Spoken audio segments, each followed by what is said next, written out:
Hello નમસ્કાર વિદ્યાર્થી મિત્રો, વેદ ડિજિટલ એજ્યુકેશનમાં આપનું હાર્દિક સ્વાગત છે। આજે આપણે ધોરણ 12 વિષય બીએ એટલે કે વાણિજ્ય વ્યવસ્થા અને સંચાલનનું જે પ્રકરણ નંબર 1 છે એમનું આપણે સ્વાધ્યાય સોલ્યુશન જોવાના છીએ। તો ખાસ વિદ્યાર્થી મિત્રો, ચેનલમાં નવા હોય તો ચેનલ સબસ્ક્રાઇબ કરી બાજુમાં બેલ આઇકનને પ્રેસ કરો, જેથી તમને અવનવા વિડીયોની માહિતી મળતી રહે। વિડીયો લાઈક કરો, તમારા મિત્રો દોસ્તોને શેર કરો। તો આપણે પ્રથમ પ્રકરણ છે સંચાલન સ્વરૂપ અને તેનું મહત્વ, જેનું આપણે સ્વાધ્યાય સોલ્યુશન જોવાના છીએ। તો વિદ્યાર્થી મિત્રો, પ્રશ્ન 1 જોતા પહેલા કેટલીક મહત્વની બાબતોની તમને જાણકારી આપવાની છે નવા મિત્રોને, કે વેદ ડિજિટલ એજ્યુકેશન નામની એપ્લિકેશનમાં તમને નીચે મુજબની માહિતી મળશે, જેમાં બધા જ વિષયના પાઠ્યપુસ્તકના પ્રકરણની સમજૂતીના વિડીયો મળશે, સ્વાધ્યાયની સમજૂતીના વિડીયો, વિષય પ્રમાણેનું મટીરિયલ, પરીક્ષા માટે ઉપયોગી અસાઇનમેન્ટ, તમારે બીએનું શોર્ટકટ સાથેનું મટીરિયલ જોતું હોય વાંચન માટે તો એ પણ ત્યાંથી મળશે, પરીક્ષા માટે ઉપયોગી અસાઇનમેન્ટ, બધા જ વિષયના પરીક્ષાની પેપરની સમજૂતીના વિડીયો, એકમ કસોટીની સમજૂતીના વિડીયો અને સ્વ અધ્યયન પોથીની સમજૂતીના વિડીયો, આ બધું જ આપણે વેદ ડિજિટલ એજ્યુકેશન નામની એપ્લિકેશન જે ગૂગલ પ્લે સ્ટોર ઉપરથી ડાઉનલોડ કરવાથી મળી જશે। ડાઉનલોડ કરશો આ રીતનું પેજ ખુલે, જેમાં તમારા મોબાઈલ નંબર નાખવાના છે, સેન્ડ ઓટીપી કરશો એટલે 4 આંકડાનો ઓટીપી આવશે, જે તમે નાખશો પેડ કોર્સ બતાવશે, જેમાં જુદા જુદા પ્લાન મેળવી શકશો, શોર્ટકટ સાથેનું સરસ મજાનું બીએનું મટીરિયલ મેળવી શકશો, બીજા અન્ય મટીરિયલો, એક્ઝામ પેપરમાં પેપરો 3 થી 12 માં 3 થી 12 ધોરણના વિડીયો, એમાં ધોરણમાં તમારે જવાનું, તમારું 12મું ધોરણ સિલેક્ટ કરવાનું એટલે 12માના વિષય ખુલશે, કોમર્સના આર્ટ્સના વિષયમાં જાવ એટલે પાઠ વાઇઝ તમને વિડીયો મળશે। અથવા શાળા મિત્ર નામની એપ્લિકેશન વિશે બધા જાણો જ છો, એમાં પણ તમે ડાઉનલોડ કરી ધોરણમાં જઈ તમારું 12મું ધોરણ સિલેક્ટ કરી પાઠ્યપુસ્તકમાં જઈ વિષય પ્રમાણે તમે વેદ ડિજિટલના વિડીયો ફ્રીમાં મેળવી શકશો। તો ચાલો વિદ્યાર્થી મિત્રો શરૂ કરીએ। પહેલો પ્રશ્ન, નીચેના પ્રશ્નો માટે આપેલા વિકલ્પોમાંથી સાચો વિકલ્પ પસંદ કરી ઉત્તર લખો। પહેલું, અન્ય વ્યક્તિઓ પાસેથી કામ લેવાની કળાને શું કહે છે? તો કે સંચાલન। પ્રવૃત્તિની દ્રષ્ટિએ સંચાલન કેવી પ્રવૃત્તિ છે? સર્વવ્યાપી। જ્ઞાનને અમલમાં મૂકવાની સરળ પદ્ધતિ એટલે શું? તો કે કળા। ચોથું, વ્યવસાયી મંડળો પોતાના વ્યવસાય માટે કઈ બાબતોનું ઘડતર કરે છે? આચાર સંહિતા। સંચાલનની સપાટીઓ કેટલી છે? તો કે 3। ઉચ્ચ સપાટી સંચાલનમાં કોનો સમાવેશ થાય છે? જનરલ મેનેજરનો। તળ સપાટીને બીજા કયા નામે ઓળખવામાં આવે છે? તો કે કાર્યકારી સપાટીના નામે। ત્યાર પછી 8મું, નીચેનામાંથી કોનો સમાવેશ સંચાલનની એક પણ સપાટીમાં થતો નથી? તો નીચેનામાંથી કામદારનો। આયોજન એ ધંધાકીય સાહસનું મગજ છે, તો અર્થવ્યવસ્થા તંત્ર એ શું છે? તો કે એનું શારીરિક માળખું। નીચેનામાંથી બજાર સંચાલનનું કાર્ય કયું છે? તો પેદાશ મિશ્ર। 11મું, નીચેના પૈકી કોઈ એકનો માનવ સંસાધન સંચાલનમાં સમાવેશ થતો નથી, તો કોનો? સમારકામ અને જાળવણીનો। પ્રશ્ન 2, નીચેના પ્રશ્નોના એક એક વાક્યમાં ઉત્તર લખો। ખાસ વિદ્યાર્થી મિત્રો, આ એમસીક્યુ અને એસક્યુ તમારે તૈયાર કરવા, જે પરીક્ષામાં તમને સારા માર્ક્સ સ્કોર કરવામાં મદદરૂપ થશે। બાકીના આપણે વિભાગના જે 2 ગુણ 3 ગુણ 4 5 ગુણના પ્રશ્નો છે એના આઈએમપી તો આપણે છેલ્લે પરીક્ષા સમયે આપવાના છીએ। સંચાલન એટલે શું? સંચાલન એટલે ઓછામાં ઓછા સમયે અને ખર્ચે ઉપલબ્ધ સાધન સગવડોનો શ્રેષ્ઠ ઉપયોગ કરીને એકમના નિર્ધારિત ધ્યેયને સિદ્ધ કરવાનું કાર્ય। સંચાલન કઈ કઈ પ્રવૃત્તિઓમાં જરૂરી છે? સંચાલન માત્ર ઉદ્યોગ ધંધામાં જ નહીં, પરંતુ ધાર્મિક, સંરક્ષણ, સામાજિક, રાજકીય, શૈક્ષણિક તથા રમત ગમત એમ દરેક પ્રકારની પ્રવૃત્તિઓમાં જરૂરી છે। એકમના સંચાલન અંગેની સર્વોચ્ચ સત્તા ધરાવતી સપાટીને કઈ સપાટી કહેવાય છે? તો એકમના સંચાલન અંગેની સર્વોચ્ચ સત્તા ધરાવતી સપાટીને ઉચ્ચ સપાટી કે ટોચની સપાટી કહેવામાં આવે છે। મધ્ય સપાટી સંચાલન બીજા કયા નામથી ઓળખાય છે? તો મધ્ય સપાટી સંચાલન અધિકારીઓની સપાટીના નામથી પણ ઓળખાય છે। મુખ્ય વહીવટી અધિકારી તરફથી પ્રાપ્ત થયેલા હુકમો અને સૂચનાઓનો અમલ કઈ સપાટી કરે છે? તો મુખ્ય વહીવટી અધિકારી તરફથી પ્રાપ્ત થયેલા હુકમો અને સૂચનાઓનો અમલ મધ્ય સપાટી તળ સપાટી દ્વારા કરાવે છે। છઠ્ઠું, યંત્રોની ગોઠવણી અને સમારકામને લગતા કાર્યો સંચાલનની કઈ સપાટીએ થાય છે? તો યંત્રોની ગોઠવણી અને સમારકામને લગતા કાર્યો સંચાલનની તળ સપાટીએ થાય છે. પેદાશ મિશ્રમાં કયા કયા ગુણધર્મોનો સમાવેશ થાય છે? તો પેદાશ મિશ્રમાં પેદાશના રૂપ, રંગ, કદ, આકાર, વજન, છાપ, પેકિંગ, કાર્ય સંબંધી ખાતરી, વેચાણ પછીની સેવાઓ અને પેદાશ વૈવિધ્યકરણના ગુણધર્મોનો સમાવેશ થાય છે. IIM નું વિસ્તૃત રૂપ લખો, જે પૂછાઈ ગયેલો છે બોર્ડમાં 2 વાર. તો એનું વિસ્તૃત રૂપ છે Indian institute of management. MBA નું વિસ્તૃત રૂપ લખો, master of business administration. CEO નું વિસ્તૃત રૂપ લખો, ચીફ એક્ઝિક્યુટિવ ઓફિસર. તો આ રીતે તમે સરસ મજાનું સોલ્યુશન લખી શકો છો. તો ચીફ એક્ઝિક્યુટિવ ઓફિસર. પ્રશ્ન 3, નીચેના પ્રશ્નોના ટૂંકમાં ઉત્તર આપો.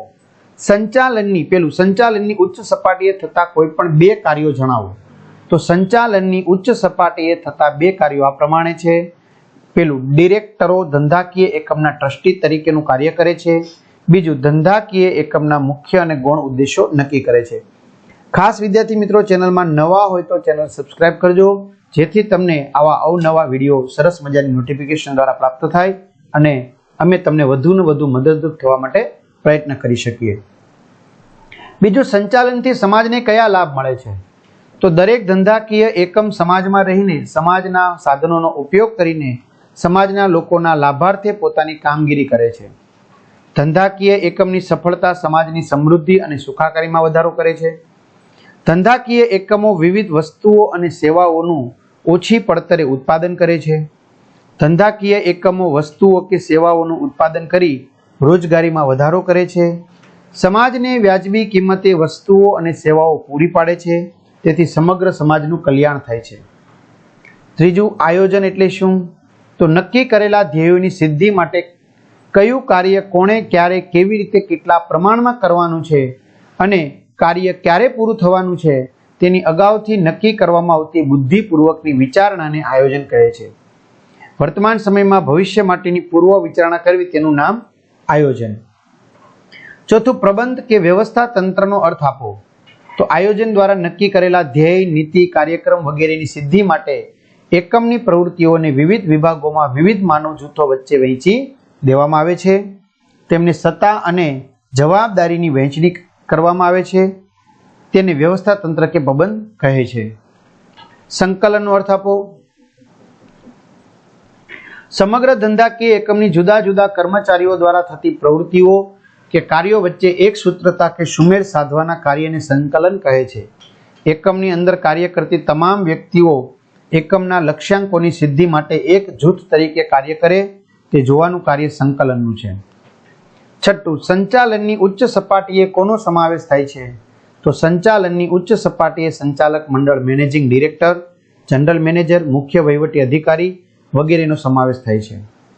સાતમું, બજાર સંચાલનના મુખ્ય તત્વો કયા છે? તો બજાર સંચાલનના મુખ્ય તત્વો છે, પેલું વસ્તુ કે સેવા, બીજું ભૌતિક વિતરણ નીતિ, ત્રીજું કિંમત નીતિ અને ચોથું વેચાણ અભિવૃદ્ધિ તેમજ પેકેજિંગ.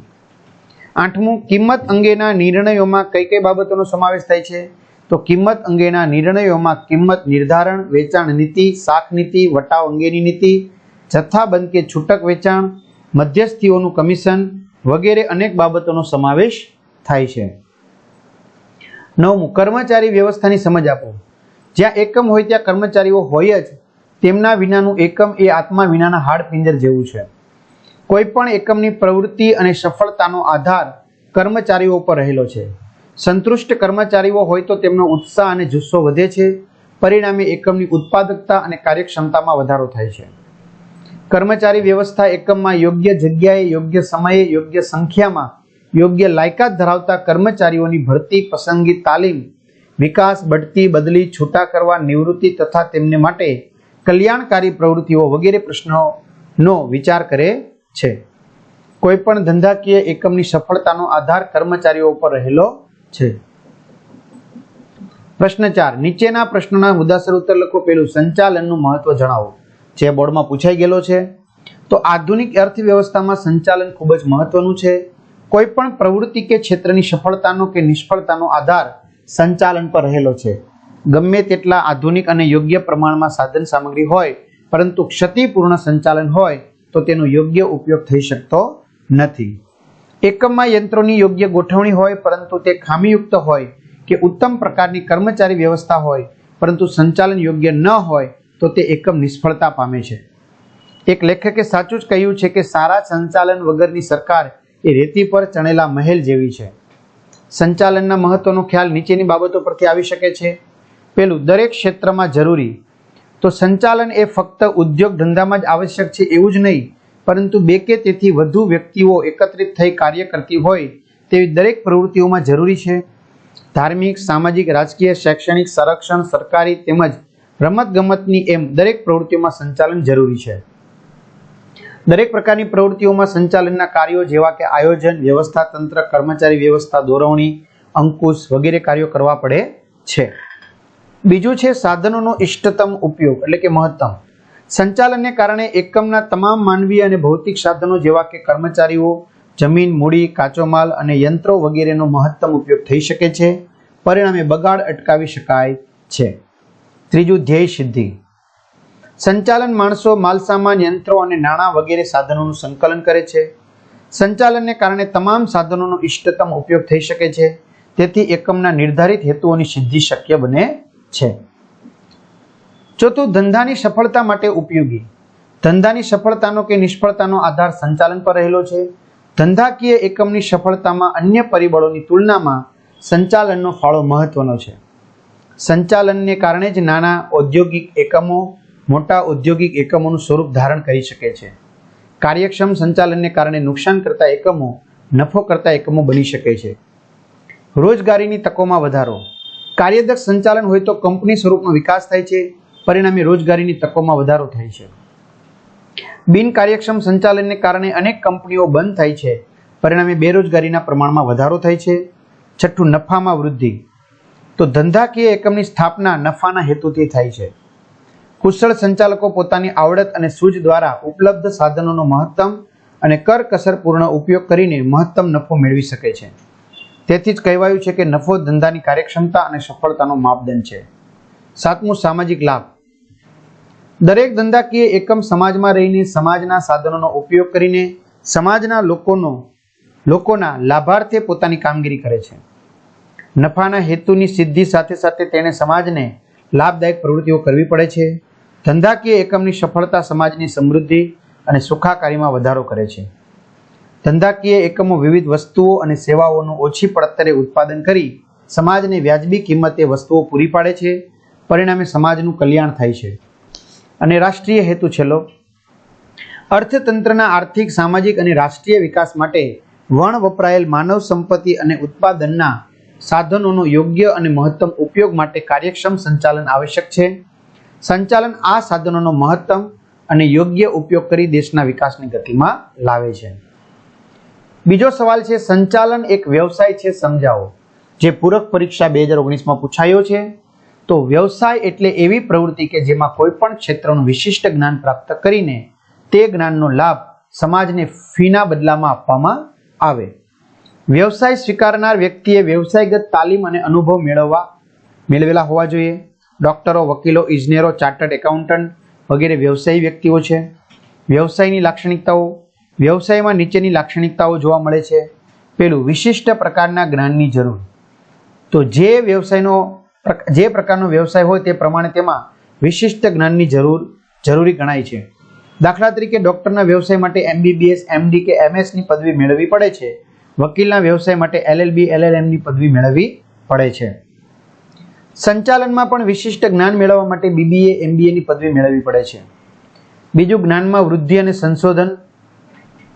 તો દરેક વ્યવસાયમાં જ્ઞાનમાં વૃદ્ધિ અને સંશોધન થાય છે. તેમ સંચાલનમાં પણ અનુભવ અને તાલીમ મેળવીને જ્ઞાનમાં વૃદ્ધિ અને સંશોધન થાય છે. ત્રીજું, વ્યવસાયી મંડળો. દરેક વ્યવસાયના ક્ષેત્રમાં વ્યવસાયી મંડળો હોય છે. તે જ રીતે સંચાલનમાં પણ મંડળો હોય છે. આ મંડળો સંચાલનનું શિક્ષણ અને તાલીમ આપવાનું કાર્ય કરે છે.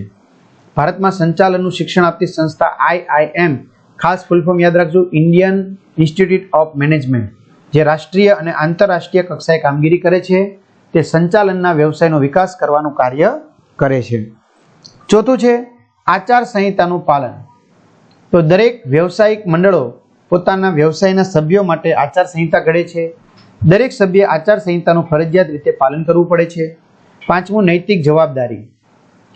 દરેક વ્યવસાયમાં નૈતિક જવાબદારી મહત્વની બાબત ગણાય છે. જે તે વ્યવસાયિક વ્યક્તિ પોતાના વ્યવસાય પ્રત્યે નિષ્ઠાવાન રહીને નૈતિક જવાબદારી બજાવે તે જરૂરી છે. દાખલા તરીકે ચાર્ટર્ડ એકાઉન્ટન્ટના વ્યવસાયમાં પોતાના અસીલની માહિતી જાહેર ન કરવી અને તેને વફાદાર રહેવું એ નૈતિક જવાબદારી છે. આ લક્ષણો જોતા કહી શકાય કે સંચાલન એક વ્યવસાય તરીકે વિકસી રહ્યું છે, જેનો લાભ વ્યક્તિ, સમાજ અને સમગ્ર રાષ્ટ્રને મળે છે. ત્રીજું, ઉચ્ચ સપાટીના સંચાલનના કાર્યો જણાવો, જે જુલાઈ 2018માં પૂછાયો છે. તો ઉચ્ચ સપાટી સંચાલનના મહત્વના કાર્યો નીચે મુજબ છે. પહેલું, ધંધાકીય એકમના મુખ્ય અને ગૌણ ઉદ્દેશો નક્કી કરવા. ધંધાકીય એકમના ટ્રસ્ટી તરીકે કાર્ય કરે છે. ધંધાકીય એકમના મુખ્ય વહીવટી અધિકારી અને ઉચ્ચ અધિકારીઓની નિમણૂક કરવી અને તેમને સત્તા અને જવાબદારીની સોંપણી કરવી. ચોથું, એકમના વિવિધ વિભાગોએ તૈયાર કરેલ અંદાજપત્રોની મંજૂરી આપવી. પાંચમું, ધારાકીય જોગવાઈઓનું પાલન કરવું અને એકમ સાથે સંકળાયેલ વિવિધ વર્ગોના હિતની જાળવણી કરવી. છઠ્ઠું, એકમનું લાંબા ગાળાનું આયોજન કરી વ્યૂહાત્મક નિર્ણયો લેવા. સાતમું, એકમમાં ઉદ્ભવતા જટિલ પ્રશ્નોની છણાવટ કરવી અને કાનૂની જોગવાઈઓને ધ્યાનમાં લઈ તેનો ઉકેલ લાવવો. આઠમું, ધંધાકીય એકમની વિવિધ યોજનાઓ ઘડવી, તેનો અમલ કરવો અને દેખરેખ રાખવાનું કાર્ય કરવું. નવમું, એકમના નફાની વહેંચણી કરવી, એટલે કે નફા પૈકી કેટલીક રકમ અનામત રાખવી, કેટલીક રકમનું ધંધામાં પુનઃરોકાણ કરવું અને કેટલીક રકમ ડિવિડન્ડ તરીકે વહેંચવી. દસમું, વિવિધ પ્રવૃત્તિઓને લગતા અહેવાલોનો અભ્યાસ કરી જરૂરી સૂચનો કરવા. અને 11મું, જે કામગીરી કરવાની હોય તેની ગોઠવણી કરવી. ચોથો પ્રશ્ન, સંચાલનની વિવિધ સપાટીઓ વચ્ચેના તફાવતના કોઈ પણ 5 મુદ્દા લખો, જે પૂરક પરીક્ષા 2020માં પૂછાઈ છે.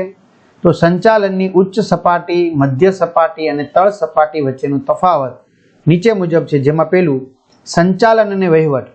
તો ઉચ્ચ સપાટીએ સંચાલનનું પ્રમાણ વધુ અને વહીવટનું પ્રમાણ ઓછું હોય. મધ્ય સપાટીએ સંચાલનનું પ્રમાણ ઓછું અને વહીવટનું પ્રમાણ વધુ હોય. તળ સપાટીએ સંચાલનનું પ્રમાણ ઓછું અને વહીવટનું પ્રમાણ સૌથી ઓછું હોય છે. બીજું, સમાવેશ. ઉચ્ચ સપાટીએ નીતિ ઘડતર માટે સંચાલક મંડળ, મેનેજિંગ ડિરેક્ટર અને જનરલ મેનેજરનો સમાવેશ. મધ્ય સપાટીએ ખાતાના વિભાગીય અધિકારીઓ અને પોતપોતાના ક્ષેત્રના નિષ્ણાત અધિકારીઓનો સમાવેશ થાય છે. જ્યારે તળ સપાટીએ નિરીક્ષકો, જોબર અને ફોરમેન સમાવેશ થાય છે. સત્તા અને જવાબદારી. ઉચ્ચ સપાટીએ સત્તા અને જવાબદારી બંનેનું પ્રમાણ વધુ હોય છે. મધ્ય સપાટીએ સત્તા પ્રમાણમાં ઓછી અને જવાબદારી વિભાગ પૂરતી હોય છે. અને તળ સપાટીએ સત્તાનું પ્રમાણ ખૂબ ઓછું, જવાબદારીનું પ્રમાણ અમુક પેટા વિભાગ પૂરતું હોય છે. સંખ્યા. ઉચ્ચ સપાટીએ કર્મચારીઓની સંખ્યા ઓછી હોય છે. ઉચ્ચ સપાટી કરતાં મધ્ય સપાટી કર્મચારીની સંખ્યા વધુ હોય છે. ઉચ્ચ અને મધ્ય સપાટી કરતાં કર્મચારીની સંખ્યા ખૂબ વધારે હોય છે. લાયકાત. ઉચ્ચ સપાટીએ સર્વગ્રાહી કૌશલ્યની જરૂર છે. મધ્ય સપાટીએ વિશિષ્ટ જ્ઞાનની જરૂર છે અને તળ સપાટીએ ફક્ત પોતાના વિભાગ અને પેટા વિભાગ પૂરતું જ જ્ઞાન જરૂરી છે. ધ્યેય અને નીતિનું ઘડતર. ઉચ્ચ સપાટી, આ સપાટી દ્વારા કંપનીના મૂળભૂત ધ્યેય અને નીતિનું ઘડતર થાય છે. મધ્ય સપાટી, આ સપાટી દ્વારા ઉચ્ચ સપાટીએ ઘડેલ નીતિ અને ધ્યેયનો અમલ થાય છે. તળ સપાટી, આ સપાટી ઉચ્ચ સપાટીએ ઘડેલ નીતિ અને નિર્ણયોનો અમલ કરવાનું કાર્ય કરે છે. ઉત્તરદાયિત્વ. ઉચ્ચ સપાટીએ આ સપાટીનું શેરહોલ્ડરો, લેણદારો, સરકારના વિવિધ વિભાગો, કાયદાકીય જોગવાઈઓ વગેરે પ્રત્યે ઉત્તરદાયિત્વ હોય છે. મધ્ય સપાટીએ ઉચ્ચ સપાટી પ્રત્યે મધ્ય સપાટીનું ઉત્તરદાયિત્વ હોય છે. મધ્ય સપાટીએ પ્રત્યે તળ સપાટીનું ઉત્તરદાયિત્વ હોય છે. આ તળ. નિર્ણયો. ઉચ્ચ સપાટીના નિર્ણયો વધારે જોખમી અને પ્રમાણમાં વધારે દૂરોગામી હોય છે. મધ્ય સપાટી, આ સપાટીના નિર્ણયો પ્રમાણમાં ઓછા જોખમી અને ઓછા દૂરોગામી હોય છે. તળ સપાટી, આ સપાટીના નિર્ણયો સૌથી ઓછા જોખમી અને સૌથી ઓછા દૂરોગામી હોય છે. પ્રશ્ન 5, સંકલનનું મહત્વ જણાવો. તો સંચાલન પ્રક્રિયાના દરેક તબક્કે સંકલન અનિવાર્ય છે. તેના દ્વારા ધ્યેય સિદ્ધિની ખાતરી મળે છે. સંકલનનું મહત્વ નીચેની બાબતોથી સ્પષ્ટ થાય છે. પહેલું, સંચાલનના વિવિધ કાર્યો જેવા કે આયોજન, વ્યવસ્થા તંત્ર, દોરવણી, અંકુશ વગેરે સંકલનને કારણે અસરકારક બને છે. બીજું, સંકલનને કારણે એકમના તમામ કાર્યો કરવાનું સરળ બને છે. ત્રીજું, સંકલનને કારણે એકમનું કોઈ કાર્ય કરવાનું રહી જતું નથી કે કોઈ કાર્ડ બેવડાતું નથી. ચોથું, સંકલનને કારણે એકમના વિવિધ વિભાગો વચ્ચે સહકાર અને સંવાદિતા જળવાઈ રહે છે. પાંચમું, સંકલનને કારણે એકમના વિવિધ વિભાગોના કાર્યોના તેના ક્રમ અને સમય વચ્ચેના સમતુલા સાધવાનું શક્ય બને છે. છઠ્ઠું, સંકલનને કારણે એકમના નક્કી કરેલા ધ્યેયની સિદ્ધિ થઈ શકે છે. કાર્ય બેવડાતું નથી. બરાબર, આપણે એમ લખશું. છઠ્ઠું, માનવ સંસાધન સંચાલનનું મહત્વ જણાવો. જે પૂરક પરીક્ષા 18 અને માર્ચ 19માં પૂછાયું છે. તો નીચેની બાબતો પરથી માનવ સંસાધન સંચાલનના મહત્વનો ખ્યાલ આવી શકે છે. જેમાં પહેલું, કર્મચારીઓના જુસ્સામાં અને કાર્યક્ષમતામાં વધારો થાય છે. એકમની નફાકારકતામાં વધારો થાય છે. ત્રીજું, એકમની શાખ અને પ્રતિષ્ઠામાં વધારો થાય છે. ચોથું, ઉત્પાદિત વસ્તુ કે સેવાની ગુણવત્તાના ઉચ્ચ ધોરણોની જાળવણી થઈ શકે છે. પાંચમું, કર્મચારીઓમાં જૂથ ભાવનાનો વિકાસ થાય છે. છઠ્ઠું, ઉત્પાદનના સાધનોનો ઇષ્ટતમ ઉપયોગ થઈ શકે છે. સાતમું, કર્મચારી ફેરબદલી દરમાં ઘટાડો થાય છે. આઠમું, કર્મચારી સંતોષમાં વધારો થાય છે. નવમું, કર્મચારીઓને સંપૂર્ણ કાર્ય સંતોષ મળે છે. તેથી એકમમાં ઔદ્યોગિક શાંતિનું વાતાવરણ સર્જાય છે. સાતમું, નાણાકીય સંચાલનના કાર્યો જણાવો. જે 2 પૂરક પરીક્ષામાં પૂછાયું છે. તો નાણાકીય સંચાલનના મુખ્ય કાર્યોને નીચે મુજબ દર્શાવી શકાય. પહેલું, નાણાકીય જરૂરિયાતોનો અંદાજ મૂકવો. સમયની દ્રષ્ટિએ નાણાંનું આયોજન કરવું. ત્રીજું, મૂડી માળખા અંગે વિચારણા કરવી તેમજ નાણાકીય પ્રાપ્તિ સ્થાનોની પસંદગી કરવી. ચોથું, નાણાં મેળવવા માટેની કાર્યવાહી કરવી. મેળવેલા નાણાંનો યોગ્ય ઉપયોગ થાય તે જોવું અને અંકુશ વ્યવસ્થા ગોઠવવી. નાણાકીય નીતિ નક્કી કરવી. અંદાજપત્ર તૈયાર કરવું. આવકની ફાળવણી કરવી. કરવેરાનું આયોજન કરવું. અસ્ક્યામતોની વ્યવસ્થા કરવી. ચલો, નીચેના પ્રશ્નોના સવિસ્તર ઉત્તર આપો. પહેલું, સંચાલનનો અર્થ આપી તેની લાક્ષણિકતાઓ સમજાવો. તો સંચાલનનો અર્થ, વિવિધ લેખકોએ જુદા જુદા દ્રષ્ટિબિંદુથી સંચાલનની વ્યાખ્યાઓ આપી છે. તે પૈકી કેટલીક મહત્વની વ્યાખ્યાઓ નીચે મુજબ છે. તો કુંતજ અને ઓડોનલના મતે વિધિસર રીતે રચાયેલા માનવોના વ્યવસ્થિત જૂથો મારફતે કાર્ય લેવાની કળા એટલે સંચાલન. ડોક્ટર જ્યોર્જ આર ટેરીના મતે સંચાલન એક એવી પ્રવૃત્તિ છે કે જે માણસો, સાધનો, યંત્રો, પદ્ધતિઓ, નાણાં અને બજાર એમ 6 એમનું આયોજન કરી તેના અંકુશ રાખવાનું કાર્ય કરે છે. તે માનવ પ્રયત્નોની નેતાગીરી, સંકલન અને માર્ગદર્શન પૂરું પાડે છે, જેથી એકમના ઇચ્છિત ધ્યેયોને સિદ્ધ કરી શકાય છે. સંચાલનની લાક્ષણિકતાઓ, સંચાલનની વિવિધ વ્યાખ્યાઓ પરથી તેની લાક્ષણિકતાઓનો ખ્યાલ આવે છે, જે સંચાલનનું સ્વરૂપ દર્શાવે છે. સંચાલનની લાક્ષણિકતાઓ નીચે મુજબ દર્શાવી શકાય. જેમાં પહેલું, સર્વવ્યાપી પ્રવૃત્તિ. તો સંચાલન એ સર્વવ્યાપી પ્રવૃત્તિ છે. જ્યાં જ્યાં 2 કે વધુ વ્યક્તિઓ એકઠી થઈ હેતુની સિદ્ધિ માટે કાર્ય કરે છે, ત્યાં ત્યાં સંચાલનની જરૂર પડે છે. સંચાલન ફક્ત ધંધાકીય કે ઔદ્યોગિક ક્ષેત્રમાં થતી પ્રવૃત્તિ નથી, પરંતુ સામાજિક, ધાર્મિક, લશ્કરી, શૈક્ષણિક, કૃષિ વગેરે ક્ષેત્રોમાં પણ સંચાલનની પ્રવૃત્તિ જોવા મળે છે. સંચાલન દરેક ક્ષેત્રના તમામ એકમો તેમજ એકમના તમામ વિભાગો અને દરેક સપાટીએ જોવામાં આવે છે. બીજું, હેતુલક્ષી પ્રવૃત્તિ. દરેક ધંધાકીય એકમની સ્થાપના અમુક ચોક્કસ હેતુઓને સિદ્ધ કરવા માટે થતી હોય છે. આ હેતુઓને કાર્યક્ષમતાપૂર્વક અને કરકસરપૂર્વક સિદ્ધ કરવા માટે સંચાલન જરૂરી છે. સંચાલન એ સાધ્ય નથી, પરંતુ સાધન છે. ત્રીજું, જૂથ પ્રવૃત્તિ.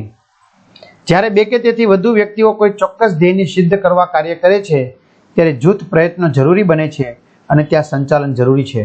સંચાલન એ 2 કે તેથી વધુ વ્યક્તિઓના જૂથની પ્રવૃત્તિ છે. ચોથું, સતત ચાલતી પ્રવૃત્તિ. સંચાલન એ સતત ચાલતી પ્રવૃત્તિ છે. એકવાર શરૂ કર્યા બાદ તેને અટકાવી શકાતી નથી. સંચાલન ધ્યેયલક્ષી હોય છે, પરંતુ ધ્યેય સિદ્ધ થતાં તે પ્રક્રિયાનો અંત આવતો નથી. નવા ધ્યેય અને નવા લક્ષ્યાંકો સંચાલન દ્વારા નક્કી થાય છે. આ રીતે સંચાલનમાં ધ્યેય નક્કી કરવા, ધ્યેય સિદ્ધ કરવા અને પુનઃ ધ્યેય નક્કી કરવાનું ચક્ર સતત ચાલતું જ રહે છે. પાંચમું છે માનવીય પ્રવૃત્તિ. સંચાલન એ સર્વવ્યાપી હોવા છતાં તેનો સંબંધ માનવજાતની પ્રવૃત્તિઓ પૂરતો મર્યાદિત છે. સંચાલનમાં માનવ તત્વનું સ્થાન મહત્વનું છે. માનવી વગર ઉત્પાદનના સાધનો નકામા નીવડે છે. સંચાલન માનવી માટે થાય છે, માનવી દ્વારા થાય છે. આમ સંચાલનમાં માનવી કેન્દ્ર સ્થાને છે. છઠ્ઠું, નિર્ણય પ્રક્રિયા. નિર્ણય પ્રક્રિયા સંચાલનનું મહત્વનું કાર્ય છે, કારણ કે સંચાલકે સતત નિર્ણયો લેવા પડે છે. નિર્ણય લીધા વગર કોઈ પણ કાર્ય થઈ શકતું નથી.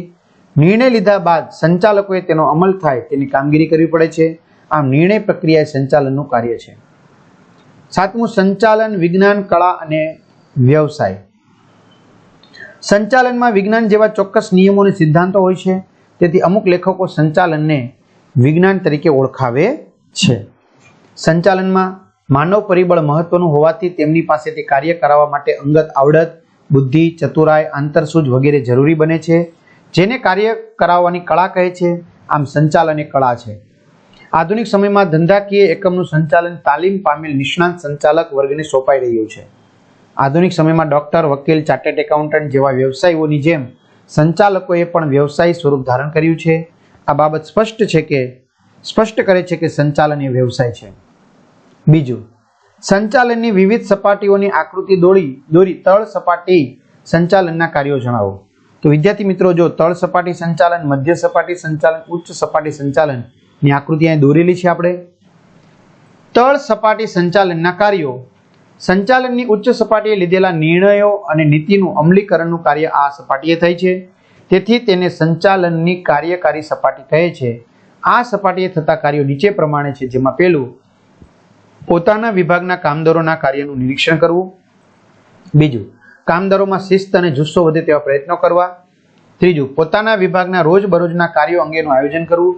ચોથું, કર્મચારીઓને લગતા કાર્યો જેવા કે બદલી, બઢતી, તાલીમ, વિકાસ વગેરે કરવા. પાંચમું, વિભાગીય અધિકારી તરફથી પોતાના વિભાગના કાર્યો કરવા માટે જરૂરી હુકમો, સૂચનાઓ અને કાર્યક્રમો પ્રાપ્ત કરવા. છઠ્ઠું, યંત્ર વિન્યાસ એટલે કે યંત્રોની ગોઠવણી, યંત્રોનું સમારકામ અને જાળવણીને લગતા કાર્યો કરવા. સાતમું, કામદારોને કાર્ય કરવા માટે યંત્રો, કાચો માલ સામાન તેમજ અન્ય સાધન સામગ્રીની વ્યવસ્થા કરવી. આઠમું, કર્મચારીઓના વ્યાજબી પ્રશ્નોનો યોગ્ય નિકાલ લાવવો. ઉચ્ચ સપાટીએ લીધેલા નિર્ણયો અને નીતિઓનો અમલ કરવો. દસમું, તળ સપાટીએ થતી વિવિધ પ્રવૃત્તિઓ અંગેના અહેવાલો, કામદારોના સૂચનો અને ફરિયાદો મધ્ય સપાટીએ મોકલી આપવા. 11મું, કર્મચારીઓને કાર્યની સોંપણી કરવી તેમજ યોગ્ય કામગીરીનું વાતાવરણ સર્જવું. ત્રીજો, સંકલનનો અર્થ આપી લાક્ષણિકતાઓ સમજાવો. સંકલનનો અર્થ, ધંધાકીય એકમના વિવિધ વિભાગોમાં કર્મચારીઓ દ્વારા થતા વિવિધ કાર્યો વચ્ચે એક સૂત્રતા કે સુમેળ સાધવાનું કાર્ય એટલે સંકલન. સંકલનની લાક્ષણિકતાઓ. સંકલનની લાક્ષણિકતાઓ નીચે મુજબ દર્શાવી શકાય, જેમાં પહેલું, સંચાલનના આયોજનના કાર્યથી અંકુશનું કાર્ય કરતા સંકલન જરૂરી બને છે. સંકલન વગર સંચાલન પ્રક્રિયા શક્ય નથી. સંકલનનું કાર્ય સંચાલનની દરેક સપાટીએ થાય છે. ત્રીજું, સંકલનની સફળતા માટે કાર્યક્ષમ માહિતી સંચારની વ્યવસ્થા જરૂરી છે. ચોથું, સહકાર વગર સંકલન શક્ય નથી. એકમની વિવિધ પ્રવૃત્તિઓ વચ્ચે સંકલન સધાય તે માટે વિવિધ પ્રવૃત્તિઓ કરતા દરેક કર્મચારીઓનો સહકાર આવશ્યક બને છે. પાંચમું, સંકલનને કારણે ધંધાકીય એકમના સાધનોનો મહત્તમ ઉપયોગ કરવાનું શક્ય બને છે. છઠ્ઠું, સંચાલનના દરેક કાર્યોમાં સંકલન સમાયેલ છે, તેથી સંકલનને સંચાલનનો આત્મા કહે છે. ચોથું, માર્કેટિંગ એટલે કે બજારીય સંચાલનનો અર્થ આપી તેના કાર્યો સમજાવો, જે પૂછાઈ ગયું છે બોર્ડમાં. તો માર્કેટિંગ બજારીય સંચાલનનો અર્થ, વિશાળ અર્થમાં કહીએ તો માલ કે સેવાને ઉત્પાદક પાસેથી ગ્રાહકો સુધી પહોંચાડવાની પ્રક્રિયા એટલે કે માર્કેટિંગ બજારીય સંચાલન. Doctor S.R. દાવરના મતે બજાર ક્રિયા સંચાલન એક એવી પ્રક્રિયા છે કે જેના દ્વારા ગ્રાહકોની જરૂરિયાત નક્કી કરવામાં આવે છે, તેને માલ કે સેવામાં પરિવર્તિત કરવામાં આવે છે અને ત્યારબાદ માલ કે સેવાના અંતિમ ઉપભોક્તા કે વાપરનાર તરફ લઈ જવામાં આવે છે કે જેથી તે અમુક નિર્ધારિત ગ્રાહક વિભાગ કે વિભાગોની જરૂરિયાત સંતોષી શકે, તેમાં વ્યવસ્થા તંત્રને મળી શકતા સાધનોનો ઇષ્ટ ઉપયોગ થઈ શકે, તે રીતે નફાકારકતા પર ભાર મૂકવામાં આવે છે. માર્કેટિંગ બજારીય સંચાલનના કાર્યો. માર્કેટિંગ બજારીય સંચાલનના મુખ્ય કાર્યો નીચે મુજબ દર્શાવી શકાય. પહેલું, પેદાશ કે પેદાશ મિશ્ર. આ બજાર ક્રિયાનું મૂળ તત્વ છે. તેમાં નવી પેદાશના ઉત્પાદન કે હયાત પેદાશના વિકાસના નિર્ણયનો સમાવેશ થાય છે. તેમાં પેદાશના રૂપ, રંગ, કદ, આકાર, વજન, છાપ, પેકિંગ, કાર્ય સંબંધી ખાતરી, વેચાણ પછીની સેવાઓ અને પેદાશ વૈવિધ્યકરણ વગેરે અંગેના નિર્ણયોનો સમાવેશ થાય છે. બીજું છે કિંમત. પેદાશ કે સેવાના વિનિમય માટેનો જરૂરી માપદંડ એ કિંમત કે ભાવ છે. વર્તમાન ગ્રાહકો યોગ્ય ગુણવત્તાવાળી વસ્તુઓ વ્યાજબી કિંમતે મળે તેવી અપેક્ષા રાખે છે, તેથી પેદાશની કિંમત ખૂબ કાળજી રાખીને નક્કી કરવી જોઈએ. કિંમત અંગેના નિર્ણયોમાં કિંમત નિર્ધારણ, વેચાણ નીતિ, શાક નીતિ, વટાવ અને કમિશન વગેરે બાબતો ધ્યાનમાં લેવામાં આવે છે. ત્રીજું, વિતરણ. તેમાં વસ્તુ કે સેવાનું વિતરણ કરવા કઈ પદ્ધતિ પસંદ કરવી તે અંગેના નિર્ણયનો સમાવેશ થાય છે. આ નિર્ણયોમાં પોતાની દુકાનો દ્વારા વેચાણ, જથ્થાબંધ વેપારીઓ, છૂટક વેપારીઓ, એજન્ટો, વાહન વ્યવહારના પ્રશ્નો વગેરે અંગેના નિર્ણયનો સમાવેશ થાય છે. વિતરણની બાબત ધંધાના કદ અને વિસ્તાર સાથે સંબંધ ધરાવે છે. ચોથું, અભિવૃદ્ધિ. અભિવૃદ્ધિમાં વેચાણમાં નોંધપાત્ર વેચાણ વધારવા માટેના પ્રયત્નોનો સમાવેશ થાય છે. આ અંગેના નિર્ણયોમાં માલની જાહેરાત કરવી, પ્રસિદ્ધિ કરવી, વ્યક્તિગત વેચાણ તેમજ વેચાણ વૃદ્ધિ માટે ગ્રાહકો અને વેપારીઓને આકર્ષવા વગેરે અંગેના નિર્ણયોનો સમાવેશ થાય છે. અભિવૃદ્ધિ અંગેના નિર્ણયોને કારણે ખર્ચ થાય છે, પરંતુ તેને કારણે વેચાણમાં વધારો થતાં એકમનો નફો વધે છે. ત્યાર પછી પાંચમો સવાલ, માનવ સંસાધન સંચાલનનો અર્થ આપી તેની લાક્ષણિકતાઓ જણાવો. તો એની અંદર આપણે વાત કરીએ વિદ્યાર્થી મિત્રો કે માનવ સંસાધન સંચાલનનો અર્થ, માનવ સંસાધન સંચાલન એટલે ધંધાકીય એકમમાં કાર્ય કરતા કર્મચારીઓના કૌશલ્ય, જ્ઞાન, બુદ્ધિ, પસંદગી, નાપસંદગી, વ્યક્તિગત વિકાસ, જરૂરિયાત વગેરે બાબતોને ધ્યાનમાં લઈને તેને કંપનીના ઉદ્દેશો સાથે સાંકળી ધંધાને સફળતા તથા નફાકારકતાના માર્ગે લઈ જવાની સમગ્ર પ્રક્રિયા. માનવ સંસાધન સંચાલનની લાક્ષણિકતાઓ. માનવ સંસાધનની લાક્ષણિકતાઓ નીચે મુજબ દર્શાવી શકાય, જેમાં પહેલું, માનવ સંસાધનમાં કર્મચારીઓની ભરતી, પસંદગી, તાલીમ, બઢતી, બદલી, દોરવણી વગેરે કાર્યોનો સમાવેશ થાય છે. બીજું, માનવ સંસાધન સંચાલનના કર્મચારીઓના વ્યક્તિગત ધ્યેયને ધંધાકીય એકમના ધ્યેય સાથે સાંકળી ધ્યેય સિદ્ધ કરવામાં આવે છે.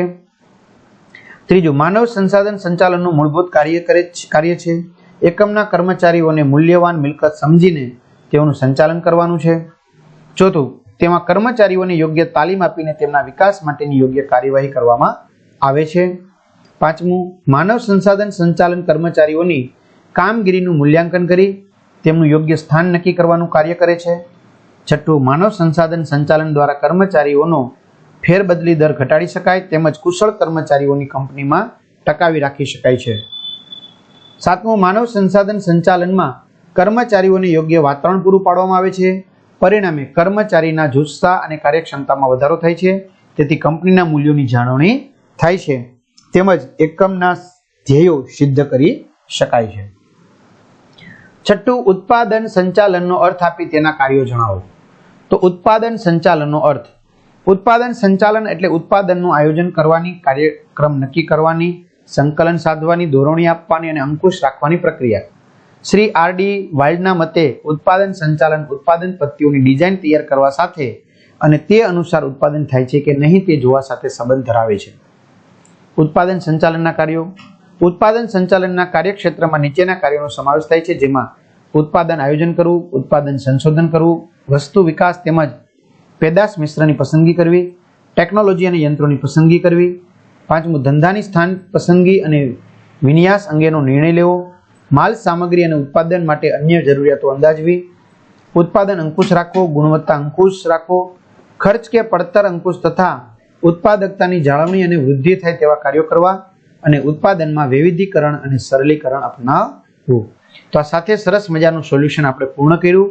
તમારા મિત્રો દોસ્તો સાથે ખાસ શેર કરજો, જેથી વિદ્યાર્થી મિત્રો આપણે અવનવા આવા વિડીયો છે એ તમે સરળતાથી પૂરા પાડી શકીએ. એપ્લિકેશનમાં જઈ તમારે જરૂરી વસ્તુ મેળવી લેજો. અસ્તુ. જય હિન્દ, જય ભારત.